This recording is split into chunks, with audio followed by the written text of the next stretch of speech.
ప్రజల ఆలోచనలకి అనుగుణంగా ప్రజాప్రభుత్వం పనిచేస్తోందన్నారు విప్ ఆది శ్రీనివాస్. రాజన్న సిరిసిల్ల జిల్లా వేములవాడలో పలు అభివృద్ది పనులకు భూమి పూజ చేశారు.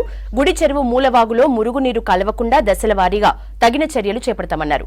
3 కోట్ల వ్యయం పనులకు భూమి పూజ చేశామన్నారు. తర్వాత ఇటీవల నిర్మించిన మున్సిపల్ పార్క్ ని ప్రారంభించారు ఆది శ్రీనివాస్.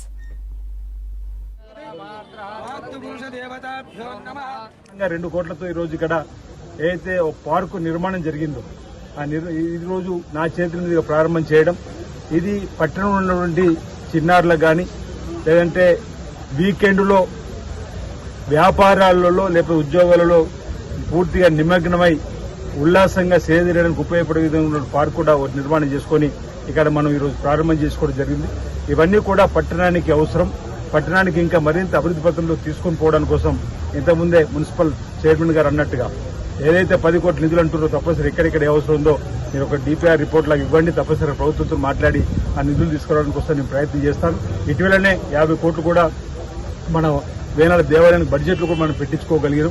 చెప్పగానే గౌరవ ముఖ్యమంత్రి రేవంత్ రెడ్డి గారు, బట్టి విక్రమార్క గారు, జిల్లా ఉమ్మడి మంత్రులు శ్రీధర్ బాబు, పొన్నం ప్రభాకర్ సహకార మంత్రివర్గంతో మనం 50 కోట్ల రూపాయలు బడ్జెట్లో, అంటే గతంలో మనం అనేక సందర్భాల్లో బడ్జెట్లో వస్తుందని చెప్పని నేను రాజాని భక్తులుగా ఆశించి రాని సందర్భంలో ఈసారి ఎట్టి పరిస్థితులను తీసుకురావాలని చెప్పని ఒక కొత్త లక్ష్యంతో గతంలో 2 మార్లు దేవస్థానం చైర్మన్ గా పనిచేసేటువంటి నాకు అనుభవం ఉండడం కావచ్చు, లేదంటే తప్పనిసరిగా తీసుకురావాలని చెప్పనేటువంటి ఆలోచనతోటి చెప్పగానే 50 కోట్లు రావడం జరిగింది. మొన్ననే స్థపతిని కూడా రమ్మడం జరిగింది. వారు కూడా చూసి ఈ 50 కోట్లకి ఇంకా అదనంగా 20-30 కోట్లు తక్కబడ్డప్పటికి కూడా ఒక 70-80 కోట్లతో మొదటి ప్రాధాన్యతలో ఆలయాన్ని విస్తరించాలని చెప్పిన ఒక నిర్ణయం కూడా తీసుకోవడం జరిగింది.